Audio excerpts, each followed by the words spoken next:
Slavenību taksis. Sarunu šovs uz riteņiem pilsētas ielās. Sadarbībā ar Bolt, BYD Latvija un BTA apdrošināšanu.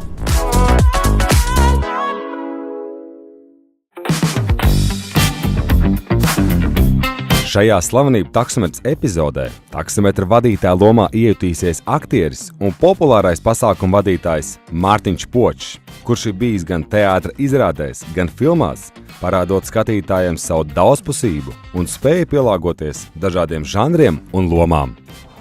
Tas tā ir slavenais Mārtiņš Počs. Čau! Slavenību taksis. Kā tev pa dzīvi? Nu forši. Viss šo nofilmēt? Jā, bet šis tas vēl filmējās. Jā? Tā kā, Tu vēl biji vēl ko filmēt, jā? Šovs, nē, Izcils seriāls un tā. Mēs esam šodien satikušies, paldies, ka atsaucies aicinājumam, lai nofilmētu. Angļu valodā saucās Celebrity Cab, bet Matis mēs viņu sauksim par slavenību taksi, un to Latvijā es ļoti labi zināms aktieris un cilvēks pasākumu vadītājs. Un man šķiet, ka Rīgas iedzīvotāji, kas izmanto Bolt platformu, viņi būs priecīgi tevi satikt. Ir pirmais. Ir tā, kur mums jābrauc? Brauc taisni. Un tagad, zini, kā aizbrīst? Viņš uzreiz šodien parādā. Jā. Nice. Tagad mēs braucam pakaļ Aleksandram. Aleksandr, mēs tuvojamies. Decembris droši vien Mārtiņam Počam ir trakākais mēnesis gadā, kā pieprasītām pasākumu vadītājam. Protams, ir vēl kādas jautājuma zīmītes, kas vēl nav līdz galam. Ir kaut kāda, piemēram... Jā. Kā ar janvāri? Janvārs arī pildās, bet zini, kas baigi interesanti, kā vienmēr ir kāds datums, kur tev vienkārši bombardē un grib visi, ir tāda sajūta, un ir kaut kāda datuma, kur ir mazliet mierīgāk, bet jā, ir interesi cilvēki. Grib svinēt? Tas ir forši. Tas ir, manuprāt, pats svarīgākais tanī pasākumā noķert to dzirksteli, to fanu, to jautrību. Viennozīmīgi. Skaties, Aleksandrs tieši blakus policijai. Nu, ļoti labi. Vai tik viņš nav no policijas gadījumā? Jā, mēs darbinieks. Likumu nepārkāpjam. Jā, viss ir. Viņš ir mums kaut uzrakstījis vēstulīt, pat ir skaties tā. Viņš pat ir uzrakstījis vēstulīt? Skoro budu, drīz būšu. Viņš mums? Jā. Tas nozīmē, ka mums viņi būs jāpagaida. Tas jā. Viņam izšķitūsim augšā, kad mēs drīz būsim super. Izskatās, ka mūs gaida kāds pārsteigums, jo Aleksandrs galīgi neizskatās pēc Aleksandra. Kā nu tur būs? Aleksandr, čau! Sveiki, Aleksandri! Čau! Mēs gaidījām vīrieti! Kāpēc jūs divotā? Čau! Šis ir slavenību taksis, mēs filmējam šovu! Bijis braucam, mēs tev aizdīsim! Tu esi tieši tas, ko mums vajag! Jā! Kā tev vārds? Anfisa. Anfisa! Wow! Es man liekas, nebiju sastaps cilvēku ar vārdu Anfisa. Es bieži par tavu vārdu, tā kā cilvēki pārjautā, kas ko kā. Jā. Tu jau esi pieradusi, ja? Jā. Mēs neesam oriģināli atvaino. Nē, viss kārtībā. Nē, man vienmēr jautā, kā sauc. Es tā ļoti lēni, skaidri, tā pa burtiem, vai nekas. Kā vecāki izvēlējās tev vārdu? Oi, viņi visu laiku strīdas. Man māsa saka, ka viņai izdomāja, mamma saka, ka viņai izdomāja. Un neviens nezina patiesību, kā tā bija. Es vispār tagad mācos ar savu psiholoģiju. Jā, vispār man pagatne bija mūzikas skola, man bija balets skola. Balets skola? Tas nozīmē, ka tu māki visus tos grāmatus iepriekšā un visu to te. Tu jau arī māci, ne? Mācēju. Tas ļoti simpātisks mēnesis. Nē, es vispār tikko no universitātes, es vienkārši matus jau savācu, gatavos fitness klubu, te sēžos, man te kamera. Tu tagad brauc sportot? Jā. Okay. Es ļoti bieži lietoju taksi, katru dienu, jo tiesības man nav. Tev nav tiesības? Nav tiesības. Bet tu esi likusi vai? Vispār, es tagad esmu procesā, bet man vēl nebija neviens eksāmenis, nekas man nebija. Teorijā tu esi. Es jau teoriju arī pabeidzu. Man vajag vienkārši nolikt teoriju, un tad jau viss būs. Tu esi labā formā, Anfis? Cerams. Pēc balets skolas jau kaut kas palika. Un cik sen tev vairs nav balets skola? Sanāk jau 5 gadi, gan 3. Bet tu varēji nostāvēt spurguli. Jā, protams.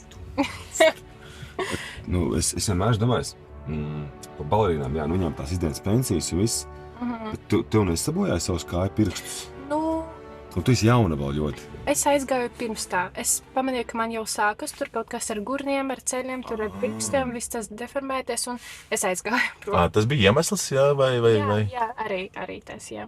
Un cik ilgi tu mācījies, cik ilgi tu pavadīji? 8 gadus. 8 gadu. Nu, cik tu sāki? Man liekas, man bija kaut kādi 7 gadi. Daudz. Un cik tenī nedēļā? 2, ne 3? Treni baletskolā? Jā. 6. Mums bija no pirmdienas līdz sestdienas, līdz vakaram. Mēs esam baletskolā, jā. Tur ir nopietni, jā. Tur tāda disciplīna man palika uz visu mūžu. Tas ir forši klausies. Jā. Un cik ilgs, cik garš tas nodarbības ilgums? Mums tā kā bija no sākuma tā vienkārši parasta skola no 8 no rīta tur līdz 2 vai 3 un tur no 3 līdz 9 vakarā un tā. Mēs esam atveduši tev uz nākamo treniņu. Amfis, Jā. paldies par braucienu. Paldies jums. Paldies tev, tu. Pārsteidzoši. Man tagad būs saruna ar manu draugu, kas vispār notika. Sveiciens. Jā, viņš Aleksandrs. izsauca. Jā, Es viņu vēl esam rādīt thumbs up, bet mēs to uzrakst, ka mēs nedarījām tev pāri, ka viss Jā, kārtībā.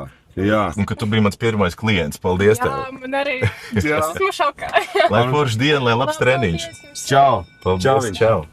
Amfisu esam droši un veiksmīgi nogādājuši galamērķī. Paldies viņai par sarunu. Mārtiņš arī ir sajūsmināts. Un nu jau dodamies tālāk, jo slavenību taksi ir izsaucis kāds puisis vārdā Deivids. Braucam viņam pakaļ. Nav ļoti daudz cilvēku, kurus es pazītu ar vārdu Deivids. Tā, mēs kaut kur šeit arī dzīvojam, ja? Jā, varbūt. Deivids. Deivids. Sveiki! Deivid, čau. Čau, Čau, Mārtiņš! Deivids. Aivis. Čau, slavenību taksī. Es līdz kaut kas jauns, es domāju, jāpačeko ir. Jā. Un kā pārsteigums? Labs. Diezgan interesanti. Pasties uzreiz atrāda ērto pozīciju. Protams, es strādāju šitām jaunajām mašīnām Norvēģijā, es visu zinu. Jā. Tu ļoti labi sacīt smaicīgi. Jā, es biju Turcijā. Tu biji Turcijā? Ko Turcijā, kas tur labs? Bija sanācis izsist pāris zobiņus, tad vajadzēja aizbraukt saltot. Ar skeitu izsit zobus vai? Ne uz batutu. 4 zobus vienā piegājienā priekšējos. Tu piezemējies. Es tagad taisīju salto un, zini, ir tā truba, kas iet apkārt tam batutam. Un es tieši ar seju viņā nosēdos, jā. Tā kā bija interesanti. Un tad es meklēju risinājumus uz tiem zobārstiem. Un es biju Latvijā uz plānu sastādīšu, un man sastādīja Latvijā tādu plānu, ka es gandrīz noģīdu. Ciparos, vai ne? Jā, viņi teica 2 plāni, 2 veidi viņiem bija. Viņi teica, viens plāns 25,000 viņi man piedāvāja, tāds tipa ok, un kāds ir otrs. Un otrs ir tāds, ko reāli gribētu viņi darīt, tas ir 40,000. Es tāds smējos, skatos uz viņu, tad domām būtu 40,000, viņš te atstāt. Viņš tāds, neteši. Tad es aizbraucu uz Turciju, man ar visām biļetēm, viss man sanāca 9. Mārtiņš Počs ir labi iejuties taksista lomā. Šobrīd ir laiks viņam turpināt ceļu kopā ar Deividu vienatnē. Viss turās slavenību taksī. Aiziet, čau. Bet es skatos, ka skeitu tu neesi atmetis. Nē, skeitu nevar atmest. Es redzēju, tev jau bija jau dēlīts, jau padusē, jau svaigs. Jā, un dēlīt, lai man viss skaisti un smuki ir. Un tad ir jābrauc un jāskeito. Tagad braucam reāli uz skateparku. Kas ir krūtākais triks, kuru tu proti ar skeitīņu? Es esmu ļoti labi iemācījies tādu smuki uztaisīt faivo uz kloterpaipu. Sorry, šitas man ir ķīniešu āmets.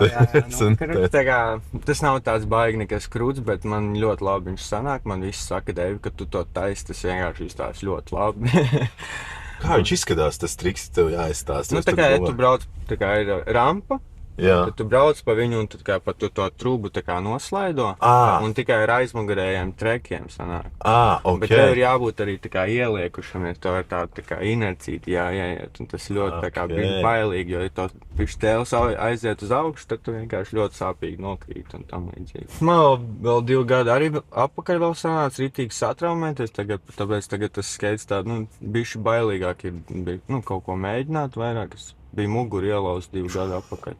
Johaidīgi. Bet arī no skate, es tur vairāk pa street mākslinieku tēmu. Es nolicu no 3 metriem. Es biju uzrāpies augšā zīmēt, un tad es nolicu lejā no 3 metriem, kas nebija ļoti gudri. Tas nozīmē, tu kaut kur muki projām? Nē, es vienkārši varēju nolīst lejā, bet es domāju, nav tik augsts, bet tā kā neaprēķināju to augstumu, un tad es tā kā nolicu, sanācu uz potīt, tā kā uz taisnām kājām nolicu, un tad tieši pa mugurai, pa vidu, kur ir tie tā kā diski, man sanāk, bija 66% lūzums. Johaidī. Jā. Grafiti tur jau arī atšķirās, proti, ir tāds, kas ir bombings, tad ir, kas ir tieši street arts un visādas lietas. Klausies, ko tu domā par Banksy? Banksy? Jā. Tas ir tā kā street arts, tas nav grafiti, tas ir street arts, tas ir bišķi savādāk. Ko domā, viņš ir viena persona vai tur ir vairāk? Viena persona, tā kā tas ordināls ir no Anglijas viens cilvēks, kurš vienkārši to ir sev kaut kā attīstījis tajā ziņā. Bet mums arī ir, kur Latvijā tas pats Kivi ir, arī gandrīz tikpat slavens. Nav tik kā Banksy slavens, bet arī vispasaulē slavens. Vai tev ir kāds stāsts, nezinu, par taksi vai ir kaut kādu braucienu, kaut kas ir tāds arī dīvains, interesants noticis tavā pieredzē, karjerā? Man ir tā, ka īstenībā man patīk braukt taksi un runāt ar taksistiem. Uzzināt visādas informācijas no viņiem arī ir iespējams. Paldies tev par padalīšanos ar stāstiem. Jā. Tad jau, lai tev labs līdz, netraumējies. Veiksmīga pirmā darbdiena. Pirmā darbdiena. Jā. Labs Paldies tev. Čau, veiksmīgi. Čau. Visu cieņu Mārtiņam par veikumu. Laiks doties tālāk, bet spēja komunicēt ar žestiem un ķermeņa valodu, ko aktieri spēja izcili, arī taksista darbā acīm redzot noder.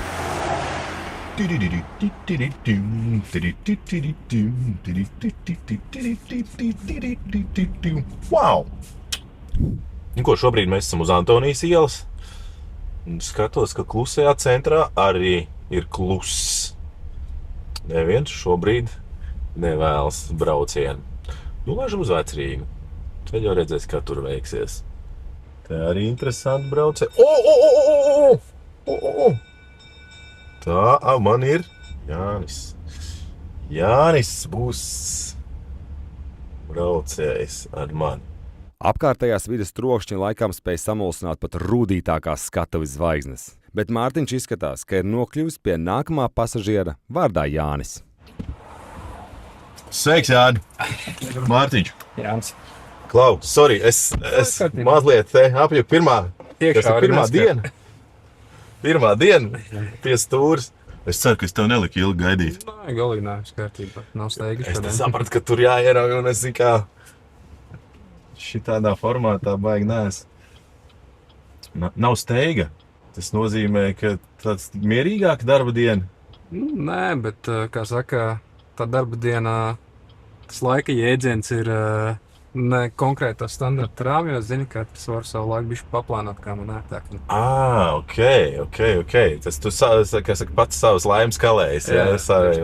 Ja drīkst jautāt, ko tu dari, kas ir tavs ikdienas tāds skrējiens? Mēs par tādām 3D skenēšanas, modelēšanas lietām darbojamies, un te vairāk ārzemju projekti un vietējie, un visu samanedžēt, kā saka, kurā brīdī ko kā izdarīt. 3D skenēšana, modelēšana. Tas, respektīvi, es zinu, ka reizēm ir skatuvēm taisa projekts. Es zinu, ka arī kaut kur mājā, man liekas, ir kaut kāds tās. Tas ir tavs lauciņš, ja viss šitas te? Jā, arī tajā skaitā. Mazāk lielāk objekti. Šobrīd ir Azerbaidžānā naftas un gāzes termināls lielais. Hesā notiek kvalitātes kontrole, mērījumi darbiem un plusā visi mazie objektiņi un atsevišķu projektēšana. Dažādas skulptūriņas un, pa lielam visu no A līdz Z, ko tu var iedomāties ar 3D kaut kādām lietām. Es gribēju būt profesionāls bazitārists, bet kaut kā nokļuvu citā virzienā. Profesionāls bazitārists, šis te arī interesanti. Tas nozīmē, ka mūzika tev arī kaut kur tuvu. Orķestrīši vēl un kaut kādas ar blicītēm spēlēšanas, viss tāpat tās paralēli notiek. Klausies, tev ir kaut kāds bijis, nezinu, failers, ka tu uzprojektē, uzdizainē tā un beigās dzīvē tomēr nesanāk tā. Jā, ir bijis. Bet par to skaļi nedrīkst runāt, vai tu drīkst? Drīkst. Tad ok. To drīkst. Ir Rīga fertilizer termināls, viņiem tur ir tādi kupoli, kurā amonija nitrāts glabājās iekšā. Dzirdēt, jā. Nu, pa lielam tā viela, kas Beirūtā uzgāja gaisā savulaik. Tāpēc, man liekas, arī tik dzirdēts, jā. Jā. Un, respektīvi, viņiem ir balsti tiem konvejeriem, kurus es tajā laikā projektēju. Nu, respektīvi, ir arhitekta rasējums, un man to visu vajag uztaisīt priekšražošanas metālā. Attiecīgi materiālu, gabarītu izmēri, kur ir šūvis jāliek un tā tālāk. Tas bišķiņ pamainās no arhitekta rasējumiem uz ražošanas rasējumiem. Un tur fēlers bija tāds, kad montāžas dienā man Džeki zvana, klausies, ko tur ir sazīmējis. Tas viss ir 70 cm zemāk nekā tam būtu jābūt. Okay. Un sāku rakties cauri tai dokumentācijai un meklēt, kur tad ir tā kļūda. Es viņu neredzu, visam ir jābūt, jāsaprast. Kamēr es vienā brīdī piefiksēju, tas projekts ir vairākās kārtās, jau gadiem attīstījies, kad vienā no rasējumiem uzrādīta ir Latvijas augstuma sistēma un otrā ir Baltijas augstuma sistēma. Un šīm abām sistēmām ieguklējot pastāstot atšķirību ir tie 70 cm, kuri ir kaut kādā brīdī projekta gaitā palaist vienkārši garām. Baltijas un Latvijas augstuma sistēma. Jā. Kas tas ir, tās augstuma sistēmas? Nu, respektīvi, pēc katras sistēmas to, teiksim, tā nulles punkts atrodas kaut kur citur. Pieņemsim, viena augstuma sistēmā. Jā. Tas augstums šiten ir 0, otrā viņš ir šiten. Un starp viņām tā atšķirība ir 70 cm šajā gadījumā. Tā, man saka, ka mēs varētu būt klāt. Tieši tā, šeit arī būs. Jāni, paldies tev par braucienu. Super, Bija forši. Lai tev forši diena un lai labi projektējās. Paldies. Es gaidīšu tos naftas toriņus. Jā, tas ir pareizais. Super, paldies tev. Neaizmirst plāksterīt. Jā, Yes. šī nostāja. Paldies. Atā. Čau! Mārtiņš ir iejuties taksista darbā. Nākamais izsaukums ir klāt. Sveiki! Sveiki! Tā, ja es pareizi sapratu, Alisa, jā? Jā, skaista mašīna. Paldies! Kā tev ir, tu bieži brauc ar taksīti? Gadās. Kad neesmu pie stūres, tad ar taksi. Un tu? Vai tu to tagad tikai dari vai katru dienu? Nu, man šodien ir Darba pirmo reizi diena dzīvē. Pirmo reizi Tāda dzīvē. pieredze.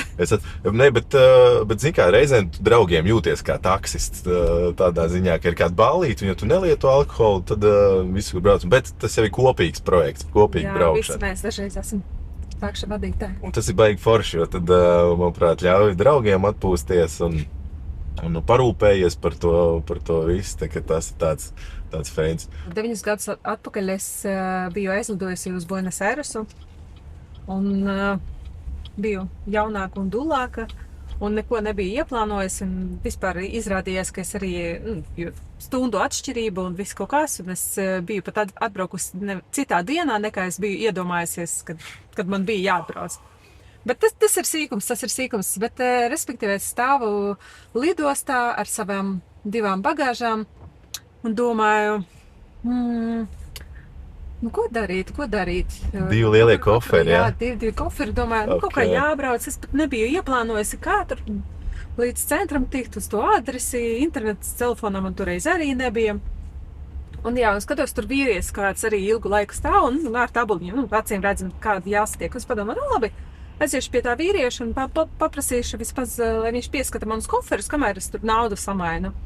Es paprasīju, viņš piekrita, un labi, viņš stāv, un pēc tam es atgriežos, jau ar to samainīt naudu. Viņš saka, tu vairs tā nedari, jo šeit nav tik ļoti droši viss, varēja arī bez koferiem palikt, tas bija labi. Viņš saka, kur tu dodies? Es saku, man ir jāatrod taksometrs, bet es vēl nezinu, kā tas jāizdara. Viņš saka, bet izskatās, ka manējais cilvēks nav atlidojis, es varu tevi aizvest, jā? Sarunājam cenu. Un tad braucam. Un viņš jautā, kāpēc tu uz Buenos Airesu atlidoja? Es saku, es atlidoju tango dejot. Tu dejo, jā? Jā, dejojam. Un tad viņš tā pagriežas par maniem. Viņš tur karsts ir diezgan labs. Viņš tad vienkārši tekrekla un viņš tekreklu to paceļ viņam tetovējums tango. Nopietni. Kas pa sakritību, wow. Jā. Bet tu esi dejotāja, jā? Arī dejotāja, jā. Tā nav pamatprofesija, bet tāds ļoti stiprs hobijs man. Bet tas tā kā profesionāls virziens, jā? Es teiktu, ka es esmu ļoti labs amatieris, bet daži teiktu, ka es esmu varbūt profesionāls. Jā, es pieļauju, ka priekš manis tu būtu profesionāli dejotāji. Es skatījos, un man tā atšķirība, es neredzētu uzreiz. Taču dejo, viss notiek. Bet tango? tango. Bet Un tu man vēl vēl kaut no ko? Buenos Aireses ir viens stāsts arī Aiziet. ar taksometru saistīts. Droši vien zina visas tās klišejas par taksistiem, ka viņi visi vienmēr sāk runāt vai nu par politiku, vai nu par to, ka viss ir slikti, te viss ir slikti, šeit viss ir slikti. Nu, protams, arī tas, ka visi ir, protams, biznesmeņi, nevis taksometra vadītāji. Ja? Un arī vēl viena klišeja populāra ir, ka agrāk zāle bija zaļāka. Ja? Klasika, protams, mums arī vienmēr. Jā. Un tad taksometrs tāds vecāks, tāds vīrs gados, viņš jautāja, kāpēc tu esi Buenos Airesā, no kurienes? Es saku, es atbraucu tango dejot mācīties. Viņš saka, es arī dejoju tango. Es viņu, forši, jā. Un uz kurām milongām, tie ir deju vakari, kur tu parasti viņš kaut ko stāsta. Un tad viņš saka, bet zini ko? Vat tas, ko cilvēki tagad dejo, tas ir kaut kas, tas nav tango. Un agrāk cilvēki dejoja tango. Kā tev ceļš aizved uz tango? Kā tu nonāci tur? Es domāju, cik daudz es esmu gatava pastāstīt. Tas, kad skaties, jā, tas viss. Bet, respektīvi, es biju nodarbojusies ar cīņām. Cīņām? Jā, un manam trenerim kāds parādīja dažas kustības. Kāds cilvēks, kurš arī bija tikko aizgājis uz nodarbībām, viņš parādīja dažas kustības manam trenerim. Treneris, kurš viņš parādīja man, un es padomāju, forši, gribu. Apmēram tā. Forši, paldies. Bija prieks tev. Bija prieks dzirdēt šos stāstus. Jā. Un tad jau veiksmi tango dejošanā. Un tev arī. Paldies. Ir mācā drošiem, jā? Paldies, čau. Piekritīsiet, ka no Mārtiņa varētu sanākt varan labs taksists. Diena ir gandrīz galā, laiks secinājumiem. Ko par šo dienu saka pats Mārtiņš Počs? Forši, inčīgi īstenībā. Ļoti interesanti. Vāc, Labi, vai ne? Vecīt, tas tāda atklājuma pēkšņi tev parādās, un tad tu saproti, ka, hei, pilnīgi cits pasaules tev parādās, pilnīgi. Es saku, man bija džeks, kurš taisa tos 3D projekts, tad man meičuks, kurš dejo tango. Kāds sēties tajā multitaskingā, kas viss bija kopā? Pirmais, zin kā, jāizšauj, un tad tu jau saproti. Atpazīt tā cilvēku visi? Vai tu zini, kas es esmu? Nē, es sapratu, ka es startā iestartēju jau kaut kur čau Mārtiņš, un tā, zin kā, kaut kādā tanī momentā. Bija forši interesanti tas, ka viss arī uzreiz pavilkās, ka tu pasaki šoviņš vai nav iebildumu. Jā, maucam. Jā, kā, te jau nav nekāda ļauna nodoma arī, jā, un cilvēki jau grib forši izklaidīt. Jā. Un labi pavadīt laiku. Jau nākamajā sarunas šova Slavenību takses epizodē viesosies Radio SVH rīta ētera balss, šovmenis un grupas Dzīvi Violets mūziķis Nauris Brikmanis.